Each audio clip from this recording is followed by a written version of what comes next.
Hello guys, have a nice day. Design of T-beam by limit state method, ये है आज का topic. इसमें हम T-beam के डिज़ाइन का प्रोसीजर किन स्टेप्स में करना चाहिए, जो अभी तक पिछले क्वेश्चन हमने बताए थे वो एनालिसिस ऑफ T-beam के क्वेश्चन थे, जिसमें मोमेंट ऑफ रेजिस्टेंस T-beam का पूछा गया था। अब यहाँ पर T-beam का डिज़ाइन करना है। इसमें T-beam में कितना स्टील डाली गई है, कितनी प्रयोग की गई है, बाकी डायमेंशन जो है हम अलग से फिक्स कर लेते हैं या दिए हुए होते हैं। हमारी कुछ लिमिटेशंस होती हैं तो इफेक्टिव डेप्थ हम पहले से ही फिक्स कर देते हैं कि इतनी रखनी है, उसी के अकॉर्डिंग हम स्टील की मात्रा ज्ञात कर लेते हैं। तो यहाँ हम देखते हैं कि डिज़ाइन के जो प्रोसीजर है वो क्या होना चाहिए, किस स्टेप में हमको डिज़ाइन का क्वेश्चन सॉल्व करने चाहिए। तो स्टेप्स हैं। पहला स्टेप है, सबसे पहले हमको करना होगा XU की जो वैल्यू है ये DF के बराबर मान लेनी होगी। यानी सबसे पहले हम XU का मान DF यानी थिकनेस ऑफ फ्लैंज अर्थात स्लैब की मोटाई के बराबर जो है हम XU का मान हम मान लेते हैं। जितनी मोटाई स्लैब की है या फ्लैंज की है वही मोटाई हम XU की मान करके, यानी XU का मान हम इतना ही मान लेते हैं। और ऐसा करके फिर हम जो नीचे फार्मूला दिया है MU1 का, यानी जब हम ठीक इसके बराबर रखेंगे तो न्यूट्रल एक्सिस के ऊपर हमारा प्योर रेक्टेंगुलर सेक्शन होता है और ये सिंगली रिइंफोर्स्ड बीम की तरह से ही इसकी एनालिसिस होती है। इसीलिए इसका मूवमेंट ज्ञात करने का फार्मूला आप देख रहे होंगे, सिंगली रिइंफोर्स्ड बीम वाला ही प्रयोग किया गया है। केवल उसमें डेप्थ जो है वो फिक्स हो गई है, DF हो गई है। बस 0.36 FC के इंटू DF, देखिए XU के स्थान पर DF रख लिया गया है और D माइनस 0.42 XU जो होता था XU के स्थान पर DF रख करके, क्योंकि इसके ऊपर केवल रेक्टेंगुलर सेक्शन ही है कंप्रेशन जोन में, इसलिए ये सिंगली रिइंफोर्स्ड बीम की तरह से एनालिसिस होगी इसकी, इसलिए इसमें इसके दूसरे स्टेप की आवश्यकता नहीं होती। तो ये MU1 का मान हम इस फार्मूले से ज्ञात कर लेते हैं। इसके बाद स्टेप 2 है, जिसमें हम ऊपर से ज्ञात किया हुआ मोमेंट और एक दिया हुआ मोमेंट जो कि बीम के लिए मोमेंट दिया गया होगा, या तो क्वेश्चन में मोमेंट दिया जाता है बीम में T-beam का, और नहीं तो उसका जो दिया गया लोड हो और स्पान हो उसकी सहायता से पहले मोमेंट की गणना कर लें, और मोमेंट के बाद फिर उसका फैक्टर मोमेंट निकाल लें, वही हमारा MU होता है। फिर MU और MU1 की तुलना करते हैं। इसको जब हम कंपेयर करेंगे तो दो बातें हमारे सामने आ सकती हैं, या तो MU का मान MU1 से कम होगा या फिर MU का मान MU1 से अधिक होगा। तो दो ही स्थिति होंगी, या तो कम होगा या अधिक होगा। और अगर बराबर आ जाता है तब तो हमारा क्वेश्चन यही खत्म हो गया कि जो हमारा XU की वैल्यू है ये हमारे ठीक DF के बराबर प्राप्त हो गई। और XU का मान ज्ञात हो गया तो फिर स्टील की मात्रा निकालने के लिए कोई प्रॉब्लम नहीं, उसी फार्मूले में रख करके स्टील वाले फार्मूले में हम स्टील की मात्रा भी ज्ञात कर सकते हैं। तो खैर हम ये मान के चलते हैं कि ये या तो कम है या ज़्यादा है। अब इन दोनों केस में देखिए अलग अलग हमको क्या करना होगा। तो दूसरे की जो हमारी पहली कंडीशन है MU is less then MU1, अगर MU का मान MU1 से कम है तो निश्चित रूप से XU का मान DF, हमने DF मान के तो MU1 निकाला था, तो जब MU हमारा MU1 से कम है तो XU की वैल्यू भी DF से कम होगी। बस यही इसी आधार पर then area of steel is found by the following, जब ये इससे कम होगी तो इसका मतलब सिंगली रिइंफोर्स्ड बीम का केस आ गया। जब फ्लैंज में हो गया हमारा न्यूट्रल एक्सिस, और फ्लैंज में न्यूट्रल एक्सिस हो जाने की वजह से ये सिंगली रिइंफोर्स्ड बीम की तरह से है, और सिंगली रिइंफोर्स्ड बीम जो हमने इसमें पढ़ रखी है लिमिट स्टेट मेथड में, उसके लिए स्टील की मात्रा ज्ञात करने के लिए हम इस फार्मूले का प्रयोग करते हैं जो कि नीचे दिया गया है। इस फार्मूले को एक बार ध्यान कर लें, और नहीं तो सिंगली रिइंफोर्स्ड बीम में आप देख लें, वहाँ पर इस सूत्र का प्रयोग आप कर चुके हैं। MU = 0.87 FY × AST, ये तो हमारा टेंसाइल फोर्स होता है, और ये हमारा लीवर आर्म को हमने इस फॉर्म में कन्वर्ट कर लेते हैं, यानी इसमें XU को रिप्लेस कर देते हैं AST के पदों में। तो यहाँ जो XU होता था वो भी AST के पदों में आ गया। तो ये हमारा फार्मूला बन गया D × 1 - एफ वाई बटे एफ सी के और ए एस टी बटे बी एफ इंटू डी। तो इस फार्मूले का प्रयोग करके हम एरिया ऑफ स्टील की मात्रा निकाल लेते हैं। दूसरे का जो सेकंड केस आएगा उसमें ये होगा कि अगर एम यू का मान एम यू 1 से अधिक है तब एक्स यू का मान जो है डी एफ से ज़्यादा हो जाएगा, एक्स यू का मान डी एफ से ज़्यादा हो जाएगा। तो उस केस में फिर हम क्या करते हैं कि अब हम एक्स यू का मान 7/3 डी एफ के बराबर रखते हैं। पहले हमने एक्स यू का मान डी एफ के बराबर रखा था, अब हम एक्स यू का मान 7/3 डी एफ रखेंगे। ये 7/3 डी एफ कहाँ से आया? ऐसे देखिए कि एक कंडीशन होती थी कि डी एफ का मान 3/7 एक्स यू से कम है या इससे ज़्यादा है। तो वही हम उसी फार्मूले से एक्स यू का मान हमने निकाल लिया। ये 3/7 यहाँ होता था तो ये 3 ऊपर चला, ये 3/7 होता था, 3 नीचे आ जाएगा, 7 ऊपर चला जाएगा। तो एक्स यू बराबर हम 7/3 डी एफ लिख सकते हैं। यानी ये हमारी ठीक ठीक वो स्थिति है जहाँ तक हमारा कंप्रेसिव स्ट्रेस की वैल्यू 0.446 एफ सी के का मान कांस्टेंट रहता है। यानी जो स्ट्रेस डायग्राम है वो हमारा रेक्टेंगुलर शेप में रहता है। तो स्ट्रेस डायग्राम रेक्टेंगुलर शेप में कहाँ तक रहता है? जहाँ पर डी एफ का मान जो है 7/3 एक्स यू के बराबर रहे या उससे कम रहे। तो इसी फार्मूले से ये एक्स यू का मान 7/3 डी एफ के बराबर अब हम रखते हैं। पहले रखा था डी एफ के बराबर, अब हम 7/3 डी एफ के बराबर रखेंगे। और ये मान एक्स यू का रख करके हम फिर एम यू टू की वैल्यू फिर दोबारा कैलकुलेट कर लेते हैं। अब एम यू टू के लिए जो फार्मूला प्रयोग होगा, अब चूँकि ये हमारा इसमें न्यूट्रल एक्सिस कहाँ आ गया? फ्लैंज के नीचे आ गया। जब फ्लैंज के नीचे आ गया तब इसमें टी बीम का फार्मूला लगेगा। जो टी बीम में मूवमेंट ज्ञात करने का फार्मूला होता है तो वो हम एम यू टू ज्ञात करेंगे।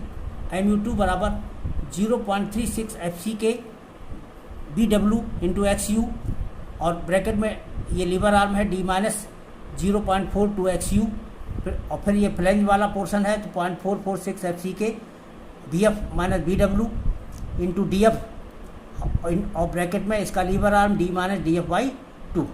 तो इन फार्मूला का तो उल्लेख पीछे भी हो चुका है कई बार।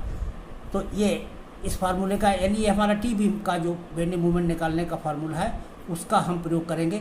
बस इसमें ध्यान क्या रखेंगे? एक्स यू का मान हम कितना रखेंगे? 7/3 डी एफ के बराबर रखेंगे। तो ये मान चूँकि डी एफ हमको मालूम है तो इसका मतलब ये एक न्यूमेरिकल संख्या आ जाएगी, इसका मान हम इसमें सब्स्टिट्यूट कर देंगे, इसको सॉल्व कर लेंगे तो हमको एम यू टू ज्ञात हो जाएगा। अब जब ये एम यू टू ज्ञात हो जाएगा, अब इसके बाद हम स्टेप 3 की ओर बढ़ते हैं। स्टेप 3 में compare m u and m u two. अब हम एम यू और एम यू टू को तुलना करते हैं। जब इसकी तुलना करते हैं तो इसमें 2 केस उत्पन्न हो सकते हैं। एक तो हमारा एम यू का मान एम यू टू से कम हो सकता है और दूसरा एम यू का मान एम यू टू से अधिक हो सकता है। तो इन दोनों में से ही कोई ना कोई स्थिति आएगी। तो हम पहले इसको लेकर के चलते हैं। अगर एम यू का मान एम यू टू से कम आता है तब हम क्या करेंगे? यहाँ पर देखिए ये तीसरे का फर्स्ट केस है। If m u is less than m u two, यानी यही वाली कंडीशन हमने लिख ली। अगर एम यू का मान एम यू टू से कम है तो इसका मतलब है कि एक्स यू का मान 7/3 डी एफ से भी कम होगा। तो एक्स यू का मान 7/3 डी एफ से कम होगा। अब इसी को ज़रा पलट कर देख लीजिए। इसका मतलब क्या हुआ? 3/7 यहाँ लिख लो और ये 3/7 यहाँ कर लो, डी एफ यहाँ छोड़ दो। तो डी एफ का मान जो है 3/7 एक्स यू से अधिक हो गया। यहाँ पर देखिए डी एफ की वैल्यू 3/7 एक्स यू से अधिक हो गई।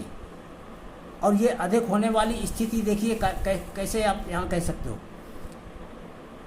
डी एफ हमारा मान लो ये फ्लैंज की गहराई इतनी है और ये हमारा रेक्टेंगल पोर्शन का प्रतिबल डायग्राम है, स्ट्रेस डायग्राम है। यहाँ से यहाँ तक का जो प्रतिबल है 0.446 एफ सी के की वैल्यू जो है ये यहाँ से यहाँ तक कांस्टेंट रहती है। और ये कितनी डेप्थ होती है? ये 3/7 एक्स यू के बराबर होती है। नीचे वाला जो ये पोर्शन है ये हमारा 4/7 एक्स यू के बराबर होता है। तो यहाँ तक चूँकि प्रतिबल कांस्टेंट होता है और डी एफ का मान हमारा 3/7 एक्स यू से बड़ा हो गया। तो बड़ा हो जाने का मतलब ये डायग्राम भी हमारा फ्लैंज के अंदर आ गया। तो ये भी एक्स पर अब डिपेंड करेगा, इसलिए इसमें दोनों ही चीज़ें एक्स पर डिपेंड करने लगी हैं। तो अब इसके लिए देखिए स्टेप इसमें क्या होंगे। देन इस केस में जो डिज़ाइन प्रोसीजर होता है, then design will be done by trial and error method. इस केस में जो डिजाइन यानी एक्सयू की वैल्यू जो हम ज्ञात करते हैं वो ट्रायल एंड एरर मेथड के द्वारा ज्ञात करते हैं। तो ट्रायल एंड एरर मेथड के द्वारा ज्ञात करने के तरीके क्या क्या हैं, ज़रा देखिए कैसे हम ट्रायल एंड एरर अपनाएंगे। एज्यूम एक्सयू, एक्सयू का हम स्वेच्छा से कुछ मान चुनते हैं और जिसका वो मान जो है हमारा 7/3 DF से कम, क्योंकि ये तो पता चल गया ऊपर कि इसका मान 7/3 DF से कम है, तो इसका कुछ कम मान अपनी स्वेच्छा से कोई चुन लेते हैं। जैसे इसकी कोई भी वैल्यू है, इसकी वैल्यू 100 है तो हम उसकी 90 मान लेंगे। तो ऐसे जो भी वैल्यू है इससे कुछ कम वैल्यू लेकर के जितना डिफरेंस हो दोनों के बीच में उसके ध्यान में रखते हुए, अगर ज़्यादा डिफरेंस है तो हम ज़्यादा कम करके मानेंगे, कम डिफरेंस है तो थोड़ा ही कम करेंगे। तो ये चीज़ को ध्यान में रखते हुए इसकी कम वैल्यू कोई सी भी एज्यूम कर लेते हैं और पहला ट्रायल यही स्टेप होता है। तो एक्सयू का जो भी हमने एक मान लिया उसकी सहायता से पहले हमने गामा एफ का मान निकाला। गामा एफ इक्वल टू होता है 0.15 एक्सयू प्लस 0.65 DF। तो इस फार्मूले में हम जब एक्सयू का मान रख देंगे, DF तो कांस्टेंट है ज्ञात, तो ये हमको मान ज्ञात हो जाएगा। और इसको साथ ही साथ ये भी चेक कर लें कि ये DF से वैल्यू कम रहती है कि नहीं रहती है, तो ये वैल्यू DF से कम रहनी चाहिए। तो अब इसके बाद क्या हो गया कि जब ये हमने एक्सयू का मान लिया, गामा एफ का मान लिया, इसके बाद find MU dash by above value, यानी एक्स का जो ये मान है और गामा एफ का मान है, इन दोनों मान की रखना पड़ेगा। तो गामा एफ और एक्सयू दोनों का मान रखते हुए हम MU डैश की वैल्यू कैलकुलेट कर लेते हैं। अब इसमें देखिए MU डैश कैसे निकाला जाएगा, वही टी बीम का मोमेंट ऑफ रेजिस्टेंस याद करने का फार्मूला है 0.36 FCK into x u into BW। Same to same वही स्टेप ऊपर से आ रहा है, ये लीवर आर्म इसका आ रहा है, कोई चेंज नहीं है। D माइनस 0.42 XU है और यहाँ पर भी 0.45 FCK into BF minus BW into gamma F होता है यहाँ पर, क्योंकि इसमें नीचे पोर्शन में आ रहा है इसलिए गामा एफ है और ये D माइनस गामा एफ बटे 2। तो यहाँ पर इसमें गामा एफ की वैल्यू यहाँ सब्स्टिट्यूट करनी पड़ेगी और यहाँ पर XU की वैल्यू सब्स्टिट्यूट करनी पड़ेगी।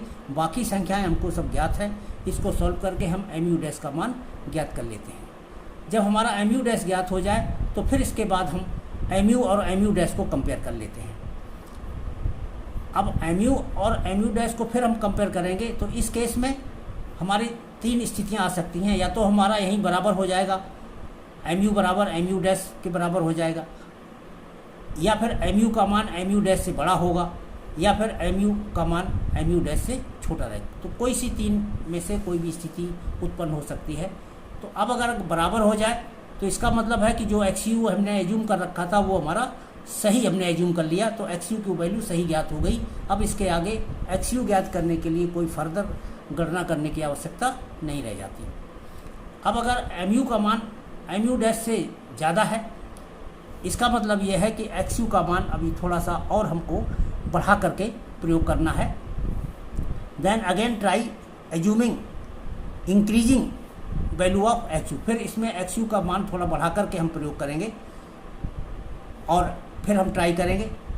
अगर इस MU का मान MU डैश से फिर कम आता है तो फिर इसका मान और घटा करके हम दोबारा MU डैश का मान फिर निकालेंगे। ये क्रिया तब तक दोहराएंगे जब तक कि MU और MU डैश के मान बराबर नहीं हो जाते। तो इसीलिए इसको ट्रायल एंड एरर मेथड कहा जाता है।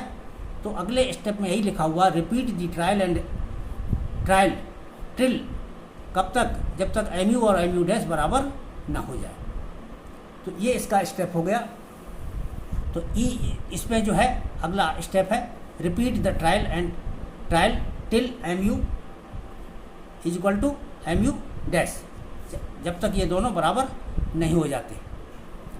Finding correct value of XU, इसके बाद ये XU की जब ये बराबर हो जाएंगे उसी समय XU का जो मान होगा वही हमारा सही मान हो जाएगा। तो XU की करेक्ट वैल्यू ज्ञात कर लेने के बाद calculate the area by CU is equal by equating CU बराबर TU, यानी compression force, total compression force बराबर टोटल टेंशन फोर्स वाली समीकरण बराबर करके इसी के द्वारा एरिया ऑफ स्टील की मात्रा हम निकाल लेते हैं। तो एरिया ऑफ स्टील की मात्रा देखिए, तो एरिया ऑफ स्टील वहाँ से उन दोनों को कंपेयर करके निकल आएगा। अब इसके बाद थर्ड स्टेप में देखिए, तीसरे में अगर mu का मान mu2 से बड़ा हो, वो पहले छोटे के लिए हल किया गया था, अब अगर mu हमारा mu2 से अधिक है, उस केस में xu का मान 7/3 df से ज़्यादा होगा। अब xu का मान जब 7/3 df से ज़्यादा है तो ज़रा इसका रिवर्स करके देखिए क्या अर्थ निकलता है कि ये 3/7 यहाँ आ गया, 3/7 xu और df हमारा, यानी df की वैल्यू जो है 3/7 xu से कम हो गई। ज़रा यहाँ तुलना करिए, ये हमारा 3/7 xu तो यहाँ से यहाँ तक की दूरी है और df हमारा इतना है, तो df अगर छोटा हो गया तो df में यहाँ पर भी प्रतिबल इतना होगा 0.446 fc के, और इस जगह भी प्रतिबल 0.446 fc, यानी कांस्टेंट प्रतिबल हो गया फ्लैंज के अंदर। जब फ्लैंज के अंदर हमारा कांस्टेंट प्रतिबल हो गया तब इसके जो है हल करने का तरीका दूसरा हो जाता है। अब इसके लिए ज़रा देखिए, ये बल्कि सिंपल है, इसमें वेरिएशन ज़्यादा नहीं है। इसमें हम क्या करते हैं कि हम दो चीज़ें मान लेते हैं। जैसे यहाँ पर हमने माना था, ये टी बीम के दो पार्ट कर लेते हैं, एक तो वेब वाला पार्ट अलग कर लेते हैं और बाकी बचा हुआ फ्लैंज का जो पार्ट है इसको अलग कर लेते हैं। तो वेब के में अलग फार्मूला लगाते हैं और फ्लैंज के लिए अलग हम फार्मूला लगाते हैं। तो इसमें वेब के द्वारा कितना मूवमेंट बियर किया जा रहा है वो तो हम mu w से रिप्रेजेंट करते हैं, मूवमेंट रजिस्टर्ड बाय वेब, और यह है मूवमेंट रजिस्टर्ड बाय फ्लैंज। तो फ्लैंज के द्वारा कितना प्रतिरोधी मूवमेंट, कितना मूवमेंट जो है रजिस्ट कर रहा है, और ये वेब कितना मूवमेंट रजिस्ट कर रहा है, तो इन दोनों का जोड़ ही हमारा टोटल मूवमेंट के बराबर होना चाहिए, जो कि बाहर से इसके बीम के ऊपर लगा हुआ है। तो mu बराबर mu w प्लस mu करके हम अलग अलग लिख लेते हैं। अब इसमें देखिए mu हमारा जो है फ्लैंज वाला, क्योंकि फ्लैंज में ऊपर से नीचे तक कांस्टेंट प्रतिबल है, इसलिए ये x पर डिपेंड नहीं कर रहा है, ये एक कांस्टेंट संख्या हो गई। ये संख्या हमको दी ही जाती है क्वेश्चन में, ये संख्या कांस्टेंट है तो इसको हम सॉल्व कर लेते हैं। mu में से mu घटा करके हम पहले mu w की वैल्यू निकाल लेते हैं। तो इसी कंसेप्ट के आधार पर mu w हम निकाल लेंगे। mu w बराबर mu माइनस mu f। अब इसमें mu f क्या है, कैसे निकलता है mu, यानी इसको हमने कहा था ना कि इसको निकाल लेते हैं, तो इसको निकाला कैसे जाएगा। देखिए फ्लैंज वाले एरिया का मूवमेंट ले लेना है, 0.446 fc के या 0.45 लिख सकते हैं। यहाँ एक्चुअली कोड ने कुछ जगह तो 0.446 लिख दिया है और कुछ जगह 0.45 लिख दिया है, इसलिए ये भ्रम रहता है कि कहाँ पर क्या लिखा जाए। तो आप किसी का भी प्रयोग कर सकते हैं, इससे आंसर में कोई विशेष अंतर नहीं आता। तो 0.446 fc के into bf minus bw into df bracket में d माइनस df/2, यही जो फ्लैंज का मूवमेंट है वही मूवमेंट हमारा mu कहलाएगा। तो इससे पहले mu को निकाल लीजिए। mu जब ज्ञात हो जाए तो mu में से mu घटा दो, तो ये हमारा mu ज्ञात हो जाएगा। अब mu ज्ञात हो जाने के बाद ये हमारा ज्ञात हो गया। अब इसके बाद find area of steel equivalent to web, ASW इसको बोलते हैं, यानी वेब के इक्विवेलेंट स्टील कितना डाला जाएगा। अब यहाँ पर देखिए एक्चुअली कंसेप्ट क्या लिया गया है, ये तो वेब है, कंप्रेशन में कंप्रेशन फोर्स हमारा वेब में भी आ रहा है, इधर हमारा न्यूट्रल एक्सिस के ऊपर रहेगा कंप्रेशन फोर्स, और यहाँ पर जो है फ्लैंज में भी कंप्रेशन फोर्स आ रहा है। तो वेब में जो कंप्रेशन फोर्स है इसके इक्विवेलेंट स्टील में कितना स्टील यहाँ पर पड़ेगा वो एरिया अलग मान लिया गया है, उसको ASW लिख लिया गया है। और जो फ्लैंज में प्रतिबल हो रहा, स्ट्रेस डेवलप हो रहा है कंप्रेशन का, उसको बैलेंस करने के लिए जो स्टील डाला गया है उसमें ASF से रिप्रेजेंट कर लिया है। जैसे इसमें कभी कभी AS1 और AST1 AST2 वगैरह लिखा करते थे, तो वो अपना लिख करके ASW और ASF भी हम लिख सकते हैं यहाँ पर। तो ये वेब को इक्विवेलेंट स्टील है और ये है फ्लैंज के इक्विवेलेंट स्टील है। तो यहाँ पर वेब के इक्विवेलेंट जो स्टील है वो वेब वाले फार्मूले से ही हम ज्ञात कर लेते हैं। देखिए ASW इक्विवेलेंट टू MUW, तो MUW बराबर हम लिखिए 0.87 F/, यहाँ जो स्टील है इसके इक्विवेलेंट, इसी स्टील से में कितना बल उत्पन्न होगा, तो 0.87 F/, इंटू ASW, ये हो गया। AST के स्थान पर ASW शब्द है, यहाँ ध्यान रखना, इंटू बाकी वही है D इंटू ब्रैकेट के अंदर स्टील निकालने के लिए ये फार्मूला प्रयोग करते हैं लीवर आर्म के स्थान पर। ये लीवर आर्म बराबर होता है 1 माइनस FY बटे FC के ASW बटे BW इंटू D। तो यहाँ AST के स्थान पर इसमें ASW आ जाएगा, बाकी सब वही स्टेप है। इस फार्मूले से चूँकि ये हम कैलकुलेट कर चुके हैं, ASW ही केवल अननोन है, तो इसको हम सॉल्व करके ASW का मान ज्ञात कर लेते हैं। जब हम ASW ज्ञात कर लेते हैं, इसके बाद फाइंड दी ASF। अब हम ASF की वैल्यू ज्ञात कर लेते हैं। तो ASF की वैल्यू जो है हम किससे ज्ञात करते हैं, यहाँ पर देख लीजिए 0.446 FCK into BF minus BW into DF। ये फोर्स कौन सा है, ये हमारा फ्लैंज में उत्पन्न कंप्रेशन फोर्स है। तो फ्लैंज का फोर्स बराबर जो हमारा तनन इस्पात है उसमें जो बल होगा, तो तनन इस्पात में बल कितना है 0.87 FY इंटू ASF। तो ASF यानी इसी के इक्विवेलेंट जो स्टील है उसमें कितना बल कार्य कर रहा होगा, तो 0.87 FY इंटू ASF ये हो गया।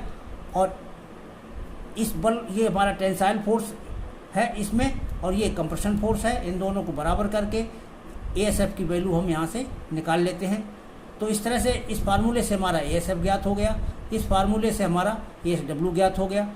अब हम अगले स्टेप में क्या करते हैं कि दोनों एरिया को जोड़ करके ASW और ASF, यही हमारा टोटल टेंसाइल स्टील AST के बराबर हो जाता है। तो इस तरह से ये एरिया ऑफ स्टील जो है हमने यहाँ पर ज्ञात कर लिया। अब इसके बाद फाइंड XU। अब हम XU का फार्मूला लगा करके जो एक्चुअल न्यूट्रल एक्सिस है उसका मान यहाँ पर ज्ञात करके 0.87 FY इंटू ASW बटे 0.36 FCK इंटू BW, यानी यहाँ से XU का मान ज्ञात कर लेते हैं। और XU का मान ज्ञात करके फाइंड XU मैक्स, इसके बाद XU मैक्स भी निकाल लेते हैं। और XU मैक्स निकाल करके इसके बाद हम ये चेक कर लेते हैं कि XU और XU मैक्स की तुलना क्या है, यानी XU हमारा XU मैक्स से कम है या ज़्यादा है। चूँकि ये तो निश्चित है कि आप डिज़ाइन कर रहे हैं क्वेश्चन को, यहाँ पर ध्यान रखना ये क्वेश्चन आपके द्वारा डिज़ाइन किया गया है, इसमें 100% XU का मान XU मैक्स से कम ही होना चाहिए। अगर ये ज़्यादा हो जाता है XU मैक्स से, तब आपको पूरा सेक्शन दोबारा डिज़ाइन करना होगा, यानी इससे बड़ा सेक्शन आपको लेना होगा, तभी आप इसको सुरक्षित, यानी केवल चूँकि ये अंडर इन्फोर्स का केस है, अंडर इन्फोर्स केस ही आप एडॉप्ट कर सकते हैं as per limit state method. Over reinforced section तो किसी भी कीमत पर अलाउड नहीं है। तो ये हमारा टी बीम के डिज़ाइन के स्टेप्स हैं। इनको वीडियो को एक बार आराम से पढ़ें, ध्यान से सुनें, लिखते जाएं और एक अपने हाथ से इनके स्टेप्स तैयार कर लें, तो ये चीज़ें आपको ध्यान में आ जाएंगी। या ये स्टेप आप एक कागज़ पर, एक पेपर पर अलग से नोट कर लें, और जब भी कोई न्यूमेरिकल करें, आपको जहाँ कहीं भी भ्रम हो, आप ये स्टेप सामने रख लें और फिर इसमें देखें कि क्या स्थिति आ रही है वहाँ पर, और जो पोजीशन आ रही हो उसी के अकॉर्डिंग स्टेप अपना करके हम अपना क्वेश्चन को पूरा करें। तो एक दो क्वेश्चन आप इसको देख देख करके कर लेंगे, तो ये स्टेप भी आपके माइंड में एक तरह से याद हो जाएंगे, और कि ये सवाल कैसे लगता है, ये सवाल कैसे लगता है। तो ये हमारा डिज़ाइन प्रोसीजर था, जिसको कि समझना बहुत ज़रूरी है टी बीम के डिज़ाइन करने के लिए। न्यूमेरिकल पार्ट हम इसके जस्ट अगले वीडियो में बताने जा रहे हैं, तो वहाँ पर इन्हीं स्टेप्स का प्रयोग करके डिज़ाइन के क्वेश्चन किए गए हैं। बाकी प्रैक्टिस आप लोग करें, हमने पूरे प्रोसीजर बता दिए हैं, सभी तरह के क्वेश्चंस के डिज़ाइन का प्रोसीजर इसी में निहित है, इसके बाहर कोई चीज़ नहीं आती। तो ये वीडियो यहीं पूरा होता है। अगले वीडियो तक के लिए थैंक्स।